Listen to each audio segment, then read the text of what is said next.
red, white and blue. Red one starts to pull them up, and it means he starts the show full.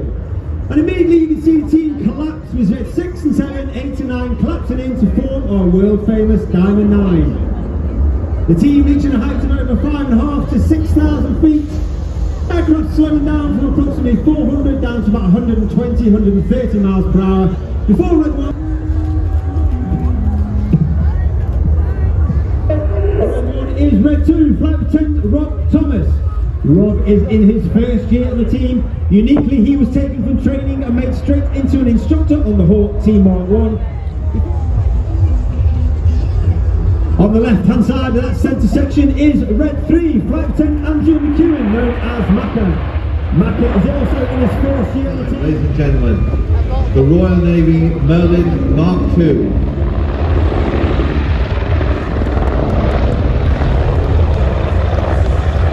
So as the Navy exits right, I'm going to hand the microphone swiftly over to Squadron Leader Graham Muscat from the Royal Air Force.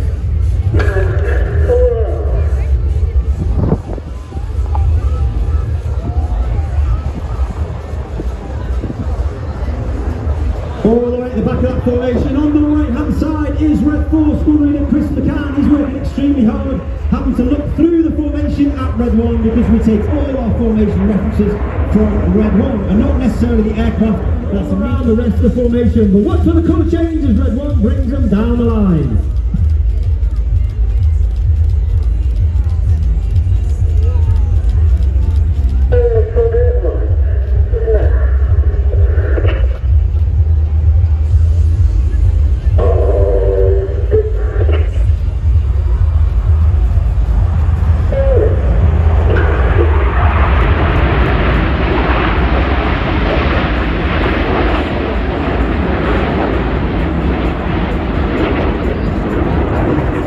I just mentioned the blues on the radars. Of course, inside those blues are 11 individuals who get to fly in the back of our aircraft when they come.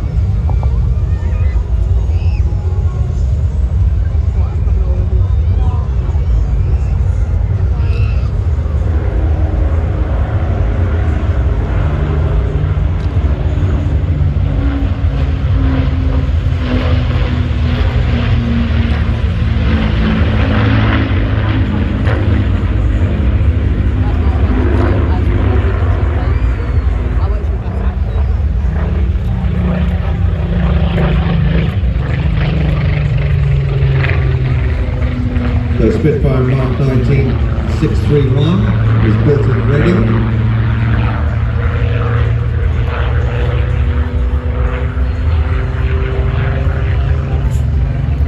And it was delivered to Southampton in May.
Charity flies these toy giraffes and aircraft all over the world, from seaplanes, as we see.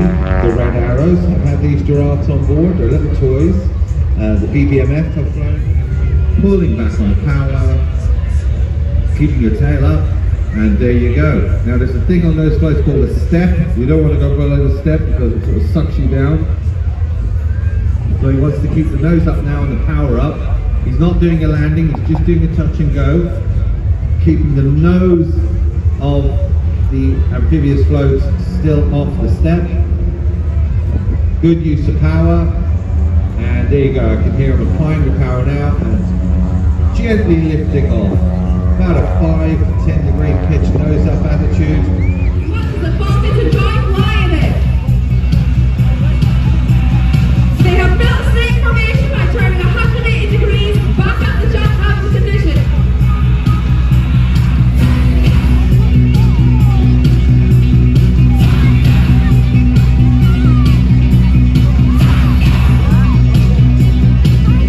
To make the split formation, the team will separate with all numbers going left and even numbers going right at an angle of 90 degrees. The coach will then call for a further 90 degree back for themselves, creating two separate snake formations.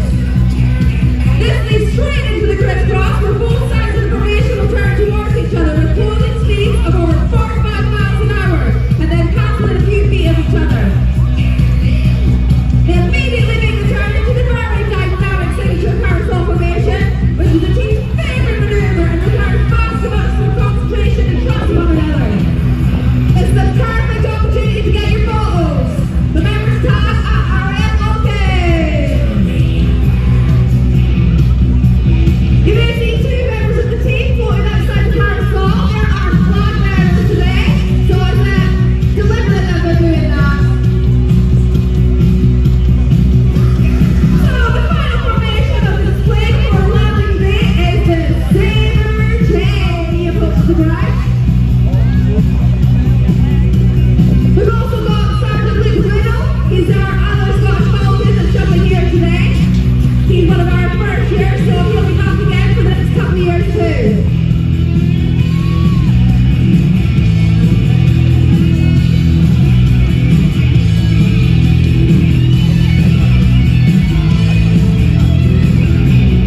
Go on, get your cameras on. This is the perfect opportunity.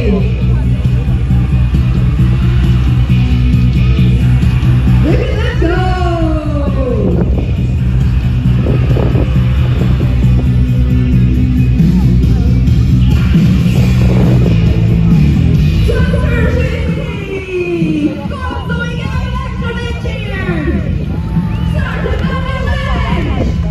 Sergeant Mike Atkinson!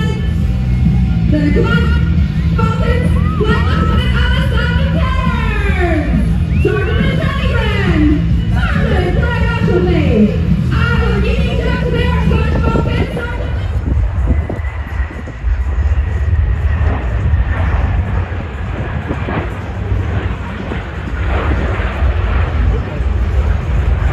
Now because these aircraft had a variety of armaments, 2 machine gun pods, up to 4 500-pound bombs.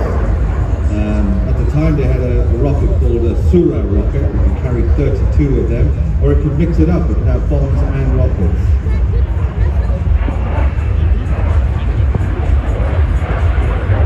So if you were just doing long ferry flights, you could strap on the subsystem as it comes through.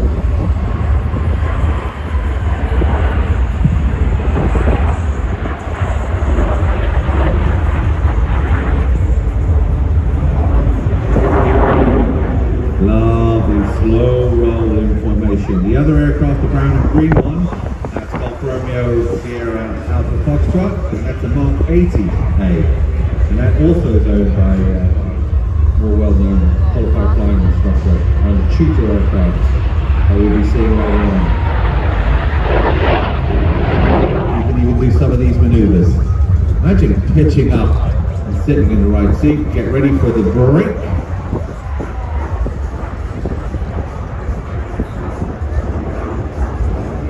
And these 4-point hesitation rolls.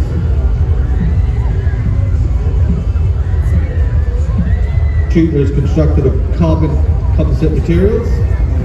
As I said, it's a 180 horsepower Lycoming piston engine. And in its role with number 6 Flight Training School, it's engaged in other essential defence tasks.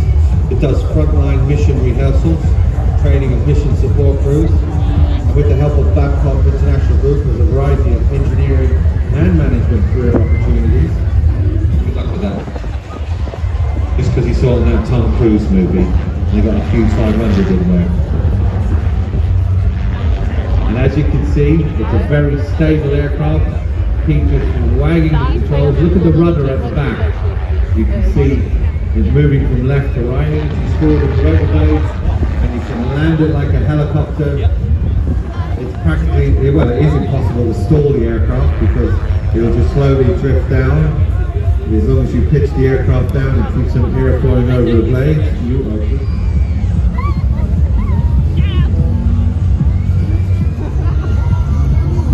And as I said, only about 100 horsepower, 2,500 revs. It's got a variable pitch propeller, Hoffman. But that 100 horsepower engine means they're very light precision flying. And I cannot emphasize enough the benefits of going gliding. I personally did a lot of gliding before I got into powered aircraft.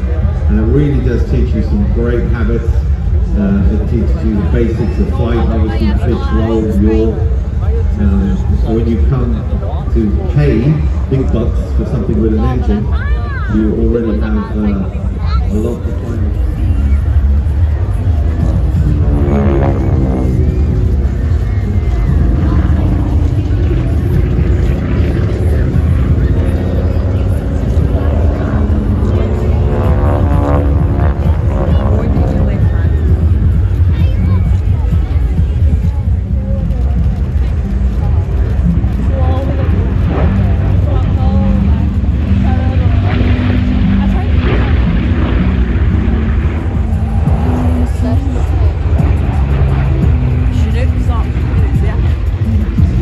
Long before these aircraft turned up in Europe, they were beloved by their crew. They took over.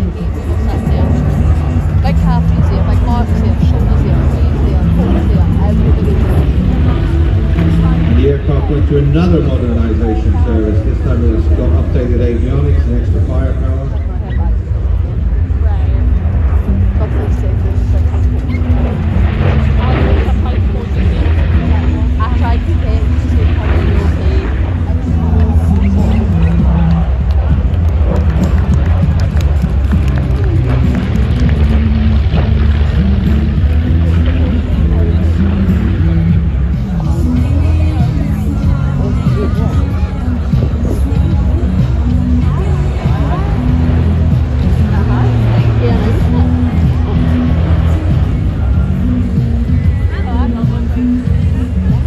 Controls of this aircraft, Major Jeff Fontaine.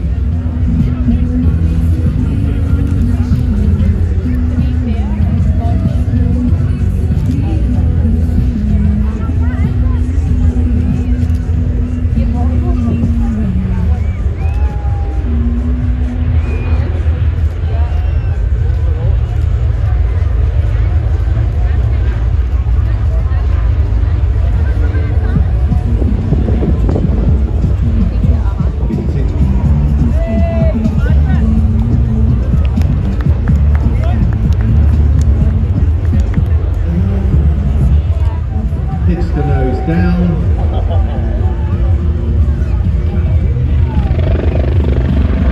And rotate out. That's called a nose over. And again, you're going to bring the Wildcat back into crouch function. And you can hold it underneath the blades. So that saves a lot of space. He was originally on Type 45 destroyers, also Petty Officer Andy Butler, and as his name suggests, as I said, when you're hunting submarines and you're doing it on the radar, you call a ping out. But this time, they've put him outside, and there is Andy. Give him a wave. He's pinging away for you and me.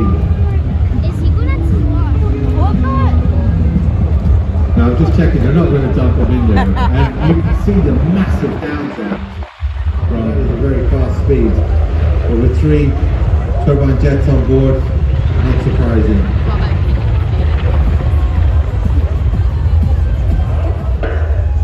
Once again, he pulls up at over 400 miles per hour, showing the expertise of the pilots, looping in formation. Not only that, to make it a bit more difficult, retraining shape from swan into shuttle as Reds 89 collapse inwards. The aircraft reaching heights of over 5.5 to 6,000 feet. Once again, slowing down to only 120 miles per hour. The engine puts on the control column being a lot less risky. The aircraft starts to increase their speed back down to 200, 300, up to 400 miles per hour before Red 1 brings them around to the left.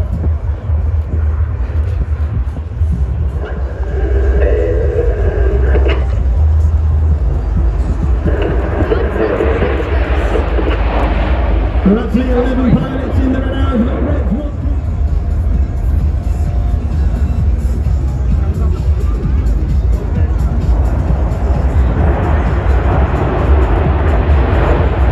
Of course, the Red Arrows is not just about the pilots. We have a team of over 140 personnel. As we go into the second half, we start in the same way as last year because it was so popular. Get your cameras ready. It's the 5-4 split.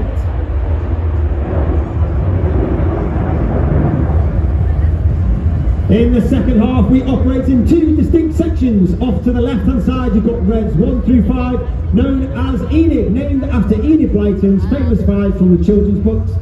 Off to the right, known as Dusty. Second year on the team, he's originally from Zimbabwe. He's a former Typhoon pilot. Having flown with an 11 squadron, he's also an instructor on 29 squadron and also a test pilot on 41 squadron, all based at RAF Coventry in Lincolnshire.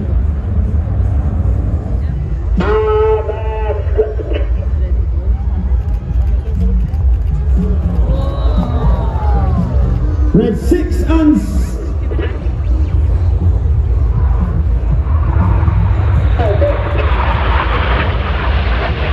Reds 8 and 9 up down the roller coasters. Red 6 and 7 stay flat.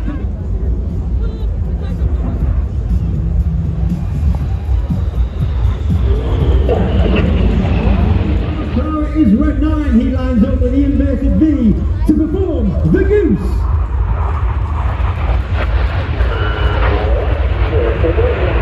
Red 9 climbing high, smoking blues, Valentine Ollie Sigmund. Ollie is on the still joined the team, a former Tornado GR4 pilot, Spears the Heart. Red 8 is Flight 10 Rich Walker. Third and finally in the team, a very experienced pilot, having flown Harrier and Typhoon, and also been a qualified flying instructor on the Hawk T Mark II. Let's give the synchro pair a massive round of applause for the wonderful.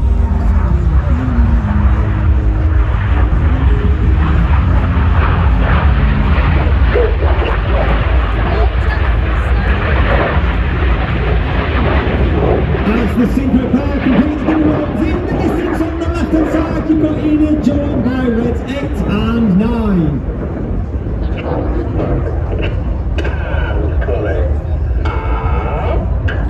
Once again, Red 1 pulls it up at over 400 miles per hour. He'll twist to the right. Another fantastic photo opportunity for the vertical break.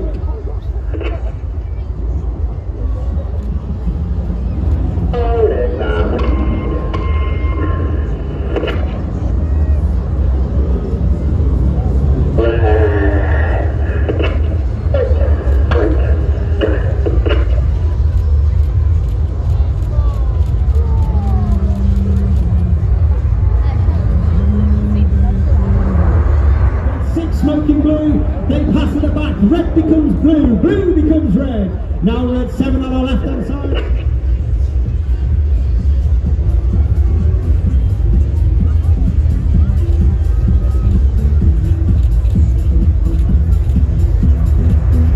Keep looking to your left, keep looking to your right. You've got Red 6 and 9 from the left, Red 7, 8 from the right. Red 6 and 9 roll inverted for the first of our new 2025 manoeuvres. This is Chainsaw. Red 6 and 9 inverted for up to 30 seconds. They're working extremely hard against that negative G. All on the boat rushing to their head. 2 and 3 roll goes. Reds 2 and 2, roll to the outside. Clear, go, as Rex 4 and 5 roll to the outside. In one of the hardest for movers for new pilots to master each year, this is the runbacks. Smoke trail in the sky in the Serpent.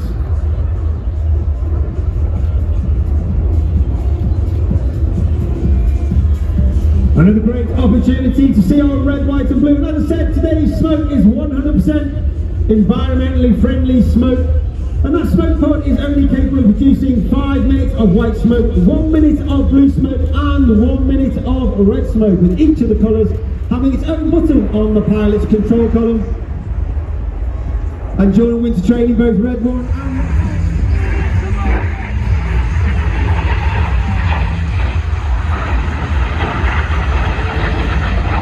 and in the Tempest.